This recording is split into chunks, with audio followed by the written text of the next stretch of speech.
Hey guys, and welcome to the Lunge Lift podcast. Today, Ash and myself are discussing a topic that I was chatting with one of my clients about, and that's the differentiating between everyday athletes and pro athletes. This conversation kind of started because my client said to me, he said, we were talking about Matt Fraser at the time, and it was, I'd love to train like a pro, try and be like a top athlete. And we got into the thing of the reality of like what it takes to be a pro and to what it takes and the sacrifices that have to be made to be top level, and not even top level, like to go even to just a very good level. There's quite a fair few sacrifices that have to be made along the way. And a really good not quote, but someone that from the Modern Wisdom podcast with Chris Williamson, he said, I remember listening on one of his episodes, and he said about people talk about like you want to be like Elon Musk, so have all the money and stuff like that, but you got to take everything else that comes along with that. So he might hate his body, he might not be able to get an erection, he might have all these things that but you have to have that if you want to have all the money and all the clever, like he's just the intelligence that he has is just like, if you want that, you have to take the good and the bad. So it's understanding the balance between the two, and I really like that because it's a lot of the time we see everything from the outside. So we see the glitz, the glamour, on the Instagram, the highlight reels, you see the perfect life, but you don't see all the struggles that come along with it. And we've touched on these type of subjects before over previous episodes. So I thought it'd be quite an interesting one to dive today into, maybe like the elite versus everyday athletes, and maybe some of the common like threads or like the beliefs that maybe I had along the way, and kind of maybe just dive a bit more into this. So Ash, seems you actually work with quite a few high-end athletes and stuff like that. I thought it'd be a really interesting insight, especially for the listeners to get into as well, of maybe some of the things you've personally seen and also that you've heard of. So yeah, let's dive into it. Great. Yeah, I think this is probably one of my favorite topics to discuss. I think everyone's naturally drawn to and curious about what makes the superstars, like what are the characteristics that separate them from normal people. And like you say, it is a whole package, and people do see the success and the showpiece skills of top athletes and want to have them, but they don't realize everything that goes around them, whether it's just hours of training or it's huge personal sacrifice. And they are a huge part of what separates elite from everyday, in my opinion. And I think today, it'll be cool to sort of dig into what some of those common themes are between elite sports people across the board, and take away some learnings that we can apply to the everyday athlete as well, because there's definitely some lessons to be learned and decisions to be made as to where on that continuum of elite versus everyday you want to position yourself. Because I think that awareness and conscious decision making is probably a key thing that I'd like the listeners to take away today. Yeah, I think the one of the most important bits, I guess, at the start is to maybe define an everyday athlete, the elite athlete, and then also the bits that are kind of in between. And that's there are levels in between. And I think just so we're all kind of understanding from the same playing field here, I think we all understand what an elite athlete is. Someone that we probably see on TV. We can watch, the people that the high performers of their sports and whatever that sport may be. Everyday athletes is quite a common term within, say, the fitness industry. Don't know how much more that goes outside of that, but an everyday athlete can be from someone that takes themselves quite seriously, especially in like a CrossFit gym. So they really try and work on all their weaknesses and really try and build everything up to become stronger, fitter, faster, and a lot. But it can also boil down to your 60-year-old who wants to, improve their performance. And the word athlete, I think, gets thrown around a lot now, and because the term athlete for a lot of us means you're a top end worker, but top end like performer. But as in like now you throw in an everyday athlete comes in, it's like okay, am I an athlete? So I guess it's taking the word athlete as kind of in a way that with a pinch of salt, I'd say, and understand it's just someone that trains and is looking for improvement and performance gains. Yeah, I think that's a good way to define it. I think it's yeah, you don't want to say someone definitely is or isn't an athlete. I think I'd like to say that everyone is some form of athlete on some level. Like we all move and perform and use our bodies to achieve whatever tasks we decide to allocate them to.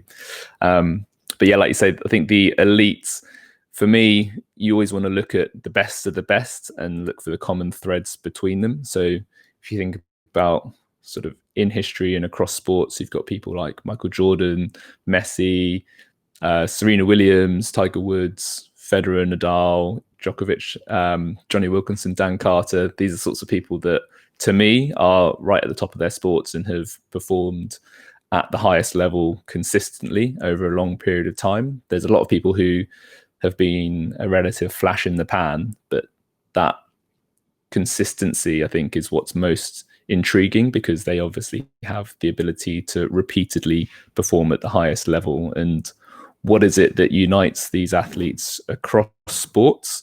Because it's, the physical characteristics of Michael Jordan versus Messi, they're very different human bodies, but in terms of the success they've had in their sports, they're a lot more similar than you might think. And the same goes for Tiger Woods. He's not necessarily the biggest, strongest, or fastest, but in his sport, he's been exceptionally dominant. So one of the things I think that's probably good to open up with is the capacity to recover. All of these athletes can train a phenomenal amount. And that's one of the things that I noticed in CrossFit when I was lucky enough to go on some training camps with a few of the top athletes, and their ability to just do more work than the normal person is breathtaking. You can't believe it until you've seen it for the first time, that they can do sessions which would write a normal person off for a week, and they'll do 4 of them in a day with a few minutes rest in between, just a quick drink, maybe a bite of a banana, quick check of the messages on the phone, and then they're off into the next one. And where does that come from? I think a huge part of it is genetic. We all know that people recover at different rates, but the other thing to say is that it's built up over time. A lot of elite athletes have been in elite training programs or training hard from quite a young age, so their body has just adapted to a huge training volume. And I think you see that in the gyms, where people who've come from a professional sport background, they are just able to do and recover from more training, because it's sort of in their history that their body just does more work and is able to repair and recover a little bit faster. And yeah, some people, there's not a huge amount you can do about it. If you're just slow to recover, it means you can train less, which means the rate at which you can improve your performance will be slower. And that's why it's a unifying characteristic at the top of all sports, is because if somebody else can practice a lot more than you in the same period of time, they're going to improve. Unless their training is absolutely awful quality, they should be improving faster than you. And if you don't have that, it probably is such a limiter that you won't be able to compete. If somebody's got a compounding interest effect of training slightly more than you per day, week, month, year, over the long run, unless the efficacy of your training is that much better, it's going to be a really tall order for you to compete with them at the highest level. But I think, yeah. So I was just going to say that from a practical perspective, for the everyday athlete, what can you take away from that is the importance of recovery. If you want to be able to train more, then prioritizing all the things you do in your normal day-to-day life to recover as hard as possible, which means you're going to get the most out of the training you can do, and actually increase that training volume that you can handle over time. So I think episode 33 was our top tips on how to recover. Have a check out of that if you can, and some practical tips there to recover faster. But the other thing you can do is just try to improve your training volume over time. Like the more you do, the more you can do. And we talked about this, I think, in the programming episode 2, which is episode 48 or 49, I think, the concept of maximum recoverable volume. So the more training you do, the more you are then able to do. However, if you start going over that line, then that will negatively impact your results and your performance. So just be aware of if you're flirting with that maximum recoverable volume line. If you overstep the mark, you need to just be willing to dial it back in to let your body actually recover, so you can then start moving forward again. Yeah, because we touched on the Garmin data, didn't we? And like the numbers there. What's actually interesting is a side thing on that.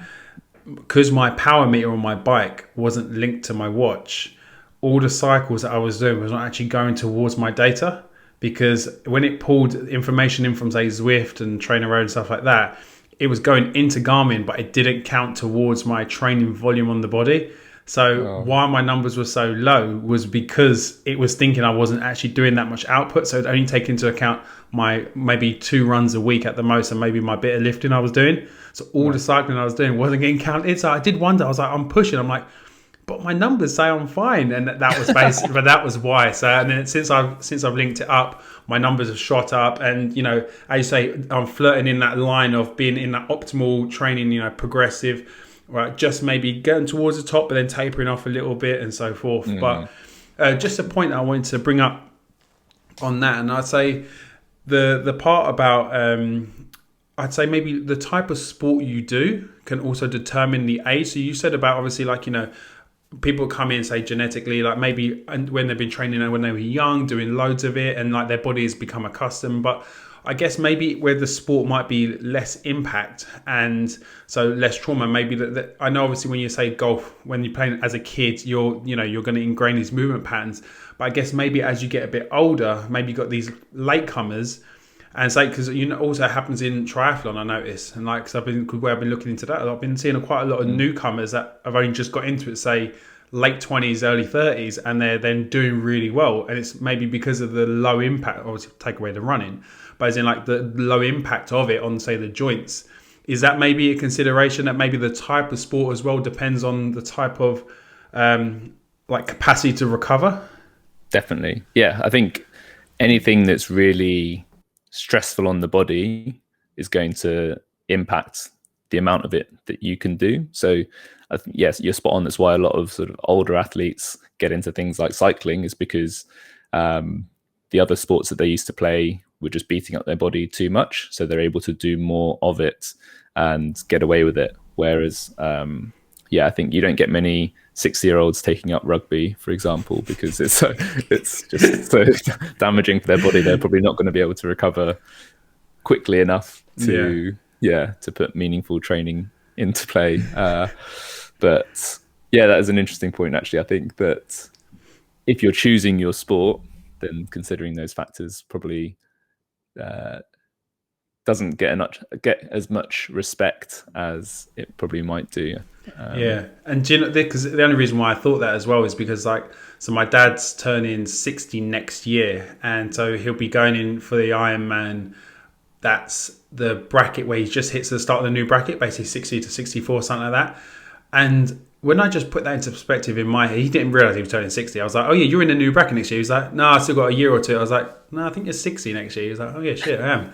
And it's just like the reality of that, of just like that amount of stress on the body at 60. And just like, it just shows obviously he's been accumulating that much volume and stuff over the years. But it's amazing that if you put him into a different sport, because he got into this very late, but if you put him into a different sport, his body just probably wouldn't be able to take it. And it's just because of the relatively swimming and cycling are so low impact, that's just the running, which he doesn't run loads of marathons. So it'll be just like, it's a lot actually lower volume and getting, because with the Ironman, it's more about just finishing it. And especially on that level, it's about just getting to the end within the cutoffs and so forth. But I think when it comes to, like, say, CrossFitters and stuff, and weightlifters and like the amount of load going through your body, so like external load, and that's where it can really start to take a battering. And it's, taking that time for recovery, I guess, is so key, especially for the everyday athlete, because we mentioned it, I think, in the last episode, and where we have all the extra stresses in life that all accumulate together. So stress is stress on the body, and if you're not taking that into consideration, then it's all going to be taken away from your, how you feel. And if you're not recovering in any way, then if you're stressing your body through training, stressing your body through work and family, that's a lot of stress. So you just, really have to be conscious. And I think that is a big defining factor of those elites, of where they understand where all their stresses are basically coming from in life. Yes, you have the every bits that just randomly come, but they understand most stresses that they can control. And they say, right, okay, I'm going to make sure I can stay. It's like what Matt Fraser did. He literally did as little as possible except for train to be the best. And that was why he was. So, yeah, Gordon, you was going to say something on that? I was just going to say, actually, that's a really good point that you reminded me of, is that considering that the everyday athlete can't train or recover from as much training as an elite person, the bang for buck value from each session becomes more important, because if you can't train as much as somebody else, then you've really got to squeeze out as much benefit as you can from every session. So considering your recovery capacity, you can infer that to say, right, Joe Bloggs over there can train 1.5 times as much as I can, so I've got to make my sessions 1.5 times as effective as his to give myself a chance. And I think having that lens on your training, am I doing junk volume, or am I actually getting a meaningful stimulus out of this session? Being a bit more ruthless in that way can help you get more out of the limited training volume that you can handle. Yeah, and I guess that thing of understanding that sometimes less is more because of the external stresses. And as literally, I was just having a conversation with one of my clients this morning about it, and she was like wondering why she's just feeling so beaten up. I'm like, because you not only have she does running, she's introduced rowing as well into her training before our sessions, and then we have our sessions. But because rowing goes before our sessions, she kind of counts it as one.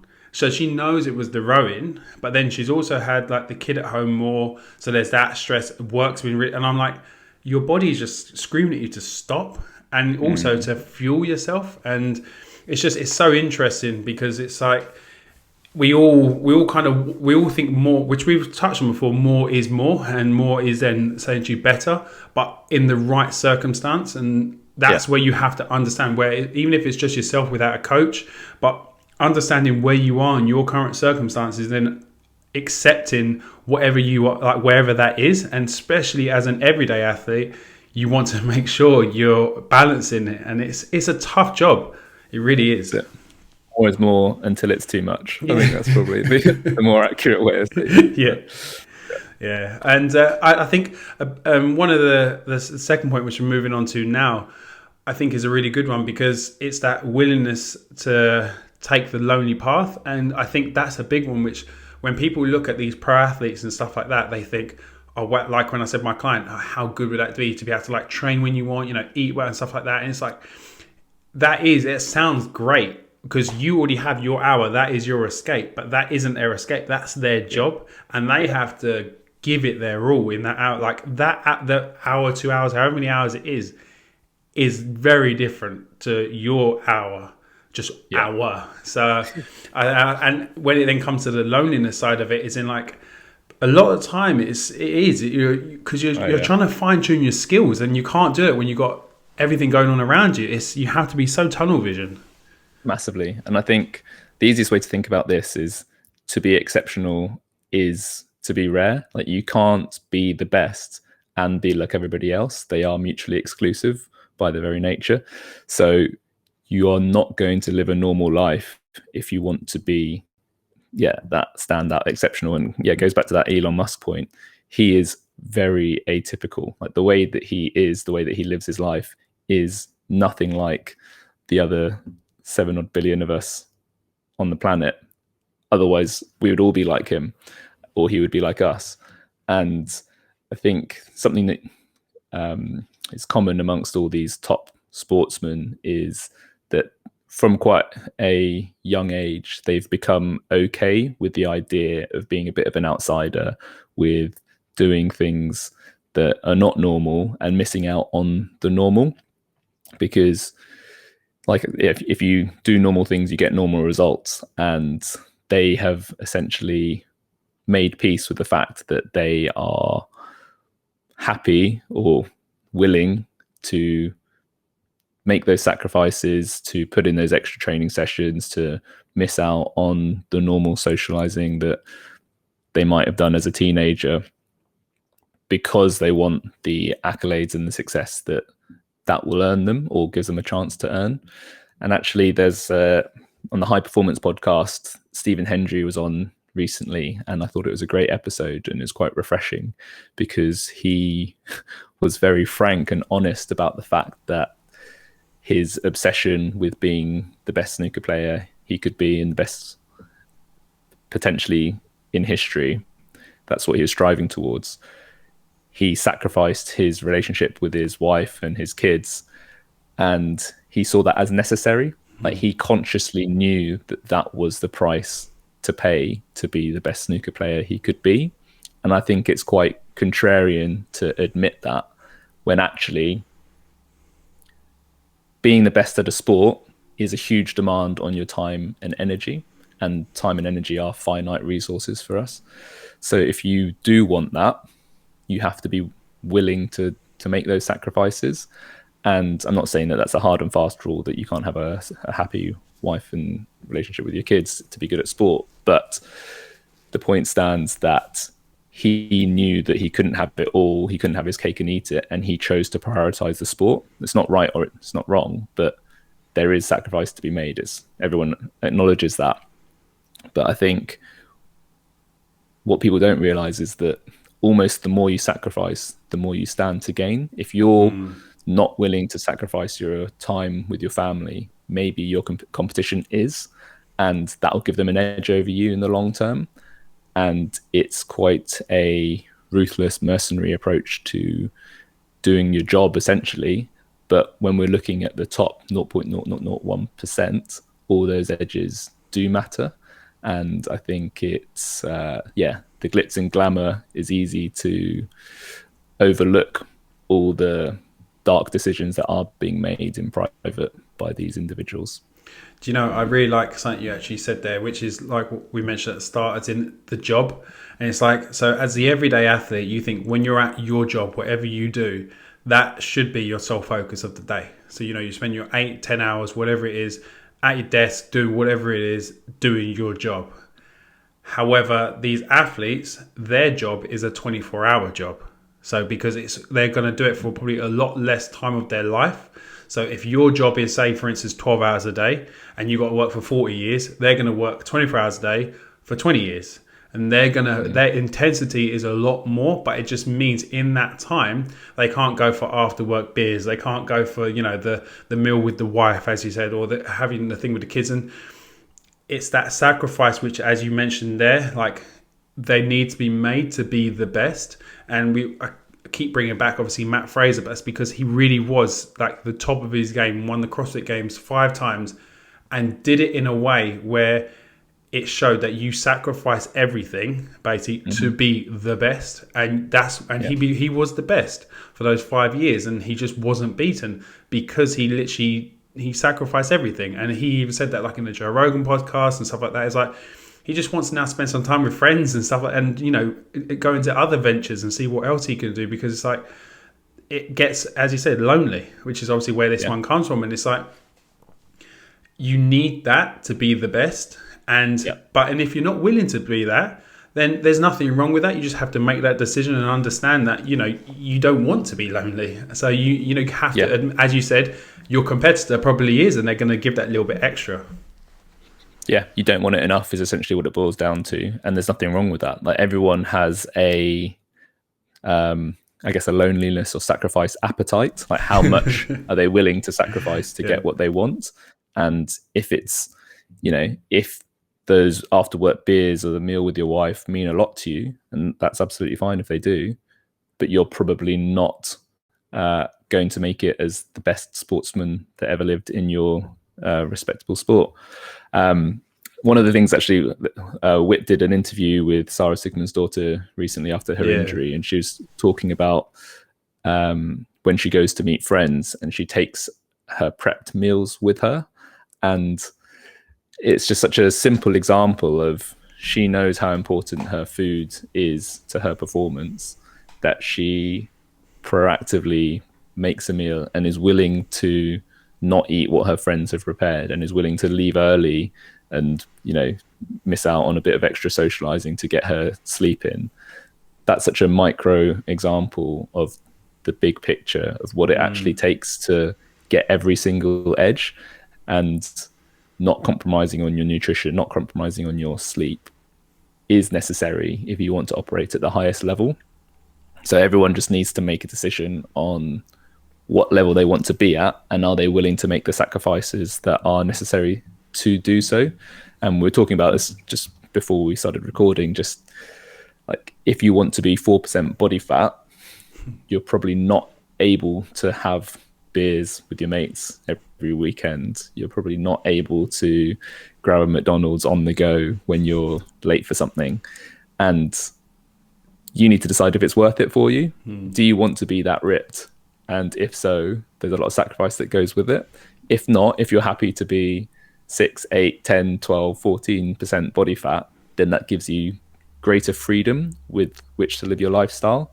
So there's no right or wrong. It's just a personal priority call as to how much you're willing to give and what you get in return for it. And I think it's just quite a nice lens to put on everything, that, you can be amazing at CrossFit, or you can be amazing at whatever your chosen sport is. But if it means that you can't see your friends and you can't do a lot of the other things that you love to do, is that actually what you want overall? And I think everyone spending a bit of time on that would really benefit. Yeah, I really like that example with Sarah, and I think what it really helps is, if you do want to sacrifice that much, you need to make sure you have a support network that obviously lets you do that. Because if you're going out with friends, taking your meals and leaving early, you can't have some friends that are going to essentially, oh, you're going leaving early, what are you doing that? Or, oh, why are you bringing your own food for a meal? It's like, they have to support you for whatever the goal you're on. If they're not, it's not necessarily they're saying they're bad friends, but maybe they're the friends you don't want to necessarily hang around with when you're trying to give it your all in a certain area. And then if they do, you have to experiment. And if you're going out with them and they start to criticize you, and you say, look, I'm doing this because I want to be the best, how can you criticize someone for saying that I want to be the best at my sport, so this is what I'm doing? If you're not willing to support me along my journey, then we have to then obviously not see each other for a little bit, because you have, as you said, you have to do the non-ordinary things to become extraordinary. So it's like, you need that balance. So I guess a lot of this comes down goes into like our point number 3 as well, of that unwavering purpose and belief. Because you can't do this with, say, just a financial incentive, because that will only last maybe a year or two. And I think, like Matt Fraser, I keep using him as the example, is because it's like, again, CrossFit wasn't the best paid. And he even said that. He goes, you don't win that much compared to, say, a lot of other pro athletes. So you have to generally want to be the best. And, you have to have that sole focus and purpose. Yeah. I think this is one of the things that separates the serial winners versus the flashes in the pan. That if it is just about money, fame, then you can get that from one title, one victory, and then you get the accolades. And a lot of people make a career out of that. They won Wimbledon once, they won this race once, whatever it is. And you can become like a minor celebrity for the rest of your life based off that. But the people who keep winning again and again and again, it's not really about that. Like, don't get me wrong, I think a lot of them do enjoy the fame and money that goes alongside being a top sports person, but there is usually a deeper rooted desire for success. And I'm sure there's a lot of psychologists who could speak about this better than I could, but it might be due to a childhood trauma or some narrative in their head around what success gets you in a sporting scenario. So it could be that, Michael Jordan talks about it in The Last Dance, where he always wanted to be better than his brother because then he would earn his dad's respect. And that was quite a deep-rooted narrative in his head, that being the best at basketball gets you respect or love. So that's a really fundamental driver for why he wanted to be so good at basketball. And I think those experiences and stories that exist in our subconscious play a massive part as to how we go about our lives. Yeah. And you can see like he clearly had such a burning passion to be so good at basketball, and you've got to ask why. Like, what's going on in his head that makes him want it so badly? Because it defies logical sense to want it that much in terms of put in this, get out that. And whether it's some sort of childhood trauma, there's always something with these super top sportsmen that makes them train so much, so hard for such a long period of time. And I think it's fascinating from a psychological perspective to try and dig into that. Oh, I think it's extremely fascinating. And do you know what's scary is that this is like, I'm very conscious about this with Chloe. And it's like, because it's like, I think nowadays there's so much focus on the psychology of like, say, how people are brought up, because there's a lot more people analyzing to be the very best. So because we're looking at how now to get that extra edge from, say, the mind and, the mindset behind everything, you have to now start digging deeper to find those extra bits. And it's insane to see that at the time, I reckon Michael Jordan's dad probably didn't think anything of it. And it's like, this was just some brotherly, like competition, and it was like so minor. But clearly that shows his dad didn't give the respect to Michael that he needed. And it was probably something that he didn't realize he did. And it's crazy that you have such an impact on someone's life in a positive or a negative way. And it's just, you could be completely oblivious to do it. And when it comes to parenting, then you're like, fuck, I like with me, I could really fuck up Chloe's life. And it's also because it's like, I try to be as open-minded as possible with certain things. And but then at the same time, I'm like, but what happens if I'm too open-minded, let her do too much? Then where does it go? Like, because it's like me and Hannah said, Chloe just, because she's been a little bit unwell. So we were sitting in the front room eating dinner. And we normally sit at the kitchen table, and I'm like, I don't like to sit in front of the TV watching dinner. And I think whether that comes from my childhood, and like we always sat around the kitchen table and the dinner table and stuff and ate dinner there.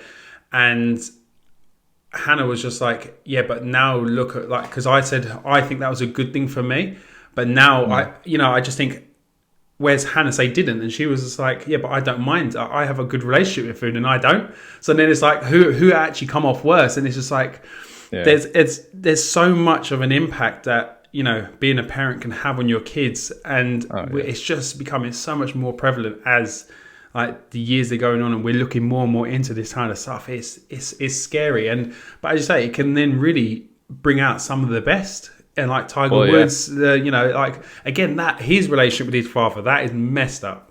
But look at how good he has been for as many years as he's been. And even if you don't like golf, you know about Tiger Woods.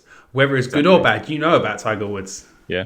Well, I think something that Tim Ferriss talks about quite a lot is the good and the bad, or like good and the bad, that can you have that extreme success without some sort of darkness or some sort of trauma in the past? Because you can't have the extreme behavior that leads to the success without some sort of extreme behavior in another way earlier in their life. And I think it's really interesting from the parenting point of view. If you're trying to raise somebody, what are you optimizing for?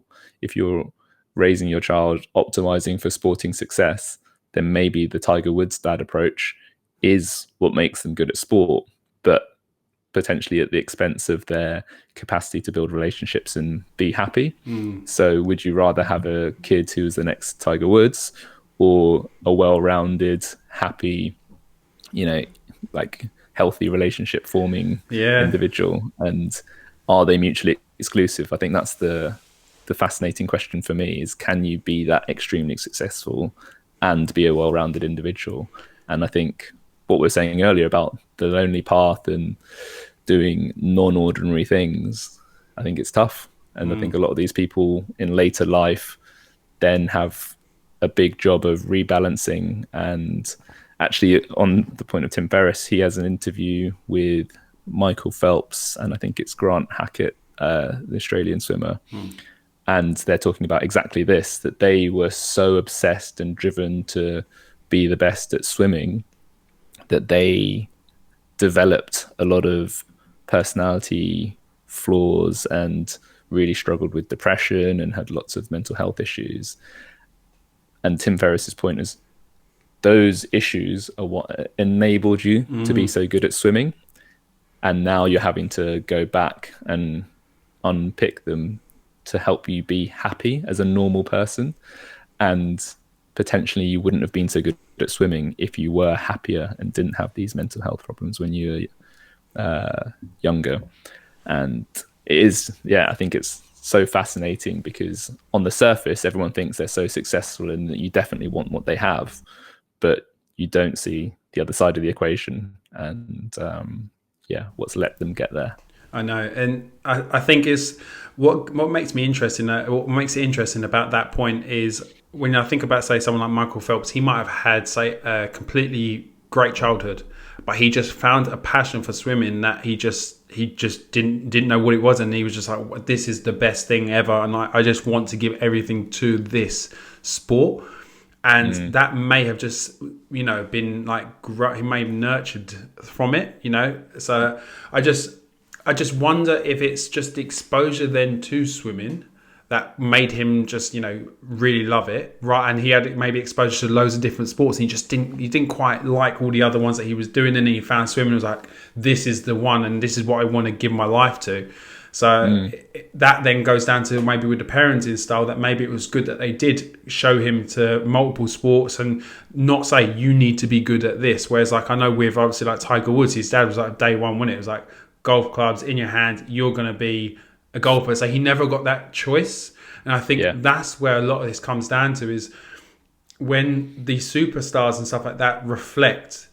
And you talk about the relationships, it comes down to choices. If they chose to be the best, because like with Michael Jordan, right, is that he knows his dad didn't force him to play basketball. His choice was to do basketball to show to his dad that he was like he could be great and stuff like that. So I don't think his relationships with, say, his family were then affected because of that, if you know what I mean. Because he had such a good relationship with his dad, even though he was always trying to prove to his dad that he can be the best. Whereas then you look at Tiger Woods and he says he forced him. So it comes to that balance, and it's like, but on the side of forcing, it's like I'm so grateful for a lot of things that my parents did when I was younger. It's like when it comes to, say, like learning the times table, say, like my mum and dad and my granddad, it was always like, and I'm now good with maths. So, because I'm good with numbers, and I wouldn't be like that if I didn't have that as a kid. And at the time I'm like, I don't want to do this. But it's, these are the type of things. And I find it, as I say, it's such I love the psychology side of things. It's so fascinating because it's so scary how much impact you can have, and mainly for me, and I think about Chloe, what I can do, and it's like that's a lot of pressure. Yeah, exactly. Well, it's not can have, it's will have. Like all parents will have a huge effect on their kids. But yes, it's unchangeable. It's just making as many conscious decisions as you can to impact it in the way that you want. Yeah, and I think this ties nicely to just being clear about why you're doing what you're doing. Like, why are these people so obsessed with their sport? Are they moving towards something or away from something? And it's actually a big theme in that book I've just read, The Inner Game of Tennis by Timothy Galway. And he talks about competition, and are you going into a match trying not to lose because you don't want to be humiliated, because that would be you'd lose the respect of your friends, and maybe your family wouldn't like you as much, and then you're going motivated from fear? Or is it that you actually want to explore what you're capable of and how good the game of tennis can be for you as an individual, and almost show yourself and the world what's possible? And I think the type of motivation going into your training and your competition is huge. And to very roundaboutly tie this back to the takeaway for the everyday athlete, I think having that awareness and consciousness of why you're doing what you're doing, and are you moving towards something, away from something, just helps set the scene and give you some context for making decisions about your training. It's like, okay, I'm training because I want to move well so I can play with my grandchildren. Am I going to do this extra brutal session that is over and above what I normally do in a day or a week, which I know I'm probably not going to recover from, which does have a great injury risk? That's not why I'm doing this. So probably I'll let this one slide. Or, you know what, I want to be a competitive CrossFitter and I need to be used to doing surprise workouts, which do really challenge me. I need to take this on, and I see this as a opportunity for growth and experience to see how my body holds up. And the clearer you are on that why, the easier it is for you to make those decisions as to how you should approach your training. And I think this leads nicely into our last point of adaptability, because I guess if you're not willing to like adapt on the fly when things are going on, that can really differentiate the difference between, say, an elite and an everyday athlete. A really clear point I remember here is we was coaching at WIT. I say we might be coaching together, probably not. But one of the classes I was coaching during the Open, and I remember someone was judging someone else, and they didn't count the rep as a handstand push-up, and it was clearly not a lockout. And I remember the person doing the handstand push-up was like, they what are you doing? Like, it was a rep, and the judge at the time, he was like, it wasn't. And the thing is, it's like, you have to understand that the amount of extra reps, especially say CrossFitters, using them as the example, right? The amount of extra reps they have to do in competition because there's no reps. Because when you're in the heat of it and you're in, you may not lock out, but you feel like you did. But the judge is the one that's clear-minded, that is not with their heart rate up at like 180, 190. So they can see exactly what's going on. And in the class environment, I think it shows the difference between the everyday and the elite. The elite just get on with it until they're told they can move on. The everyday athlete, a lot of the time, unless they're good with like their emotions and stuff, they say, all right, cool, I've got to do a couple of extra reps. It is what it is. And then afterwards, then do your moaning and stuff like that. But don't let it affect your performance. And that's, I think, a really big one.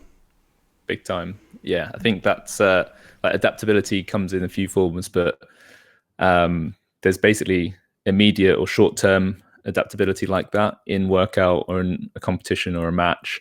Are you able to react on the fly and still perform despite things not going exactly to plan? And I think I always think of the phrase heads up rugby. Like when you play rugby, are you able to just see the way that the opposition are organized against you and just deal with that situation versus hoping for a perfectly organized backline to execute your training ground move? Like, the really great people have that ability to perceive the situation in front of them and act accordingly. And I think that's a big separator between the best of the best and just the good. But there's also the adaptability sort of long term. Are you able to deal with setbacks? And the obvious one here is injuries. Like most of these greatest sports people ever have dealt with injuries along the way. And, you know, obviously there are exceptional circumstances where there might be an injury you can't recover from. But to keep going back to Tiger, he had a back surgery, which for a lot of people in his 40s would have been cause to retire, but he just changed his swing, adapted his game to work around it. I saw a video where he's like, it's like this for this shot, but now I don't, so I have to hit the ball slightly differently. He was able to work around that, and he didn't even consider it as an option to retire. He's like, no, I'm going to continue playing golf. I just need to change the way that I do it. I might not hit the ball quite as far, and I might not have the option of this shot in this circumstance, but I can still play golf. And I think it's huge. Like, you can't underestimate that. It's very related to resilience as well, that they are able to, like Matt Fraser broke his back as well, didn't he? Exactly. And he went to the competition. He said, so weightlifting competition, went to the Commonwealth or wherever it was, and it was just like done badly. But it's like he's still like he does it, and it's like most people just won't put themselves to that level of discomfort. And it's just, again, I think it boils down to point 3, that unwavering purpose and belief.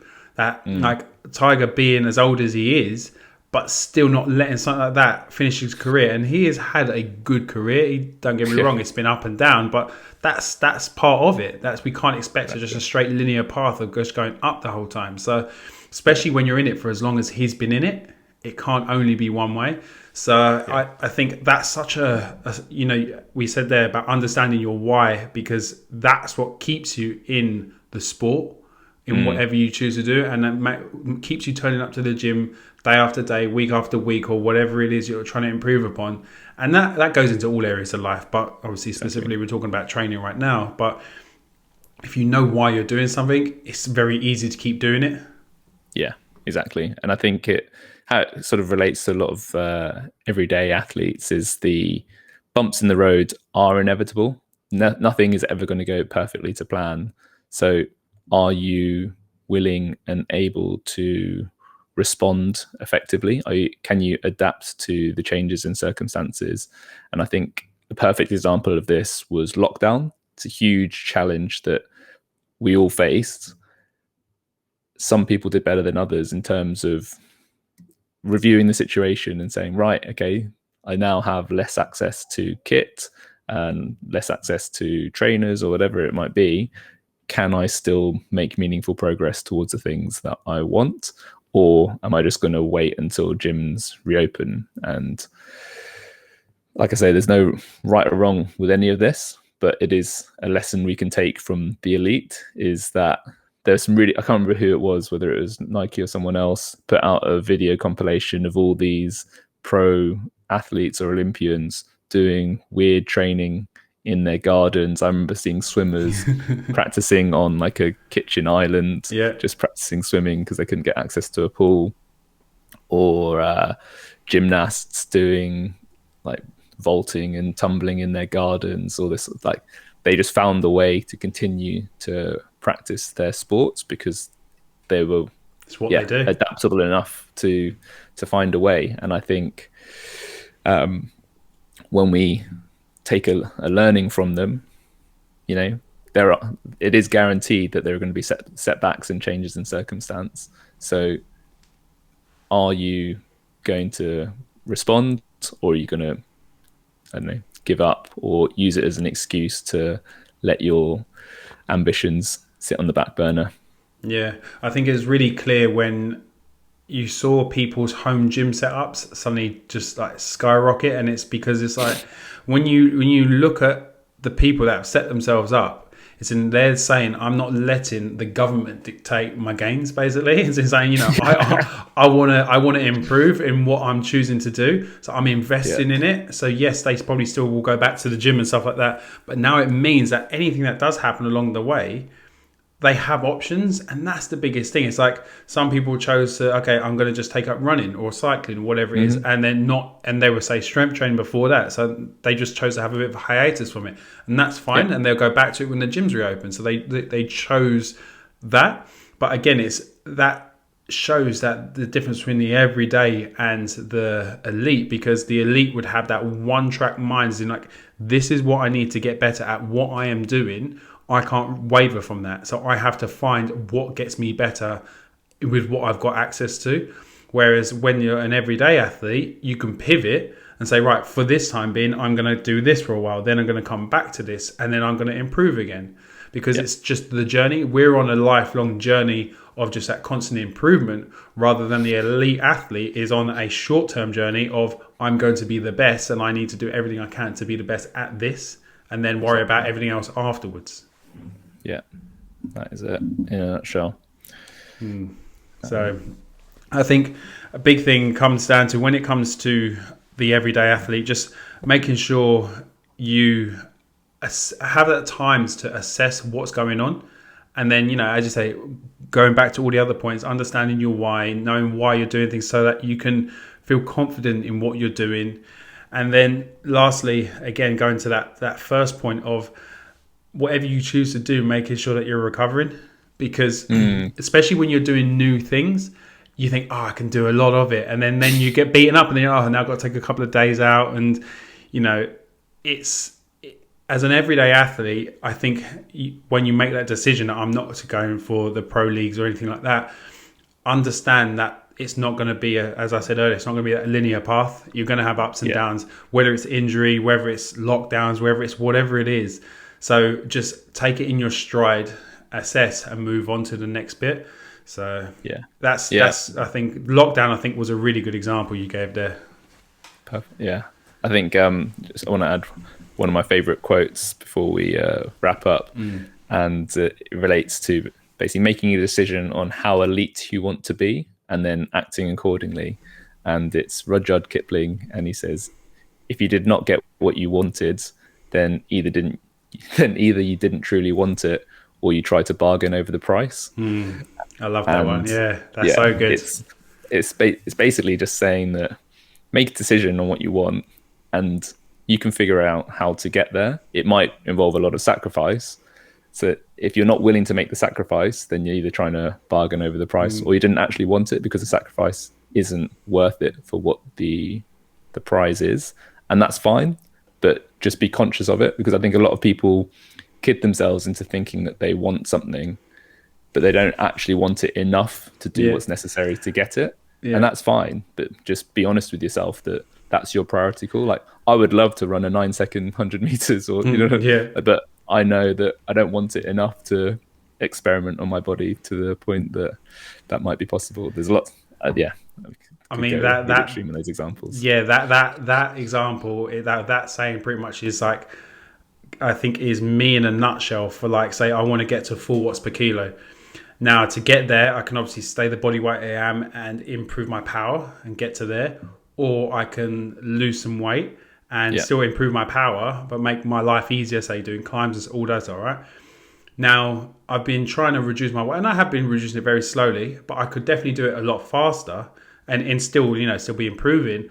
But I just don't want it enough. Like, I don't care. Yep. Like, it's not, and for me, it's like, that's fine. And it was the reality of, like, one of my other mates, he has lost a load of weight and his performance has improved loads. And, so he has got less weight now on the bike and he's able to put a lot of power out still. So he's doing really well. And I'm like, I want that as well. But then I'm like, do I really want to give up the red stripe on the weekend? Do I want to give up the burger? And it's like, and for me, it's like, it's not enough of a priority for when I get that 4 watts per kilo. I'm looking at long term, and I'm like, it's just an arbitrary number that I'm working towards, rather than I want it right now, because I know I'm not pro. I'm an everyday athlete, just enjoying training. So that's I love that saying. Yeah, exactly. For me, they're just not worth it, and there's nothing wrong with that. And I think a lot of us, and including myself, like, beat yourself up that I should be like this. I should be able to just, and it's like, well, clearly you shouldn't, otherwise you'd be doing it. And I'm not even trying to bargain over it. I know when I'm having a beer, I'm like, it's because I want a beer. It's nice weather. So I'm choosing that option, and that's fine. So yeah, we all have our inner battles, but hopefully some lessons that you can take away from today and, applying to your own training, and just understanding how elite do you want to be and act accordingly. So, as always, thanks a lot, guys, for listening. We really hope you enjoyed today's episode. If you did, please leave us a review on iTunes. We'd really appreciate that. Give us cheeky 5 stars, help us grow. You can find us on YouTube and watch our mugs doing this talk on there. So if you just search for Lunge Lift, you can find all of our podcasts there. Don't forget, we are sponsored by WIT Fitness. So if you go to wit-fitness.com and type in the code LL15, you'll get 15% off at checkout. That's 5% more than that they give you for just going on the website. So definitely use our code. And apart from that, thanks a lot for your time. We really do appreciate it. We really do appreciate all the feedback. If you do have any questions, throw them our way. We've got another Q&A episode coming up soon. So we're collating those questions and we'll be throwing them out to your way in the next couple of episodes. So really look forward to speaking to you next week, Ash. And thanks a lot for your time. Thanks, guys.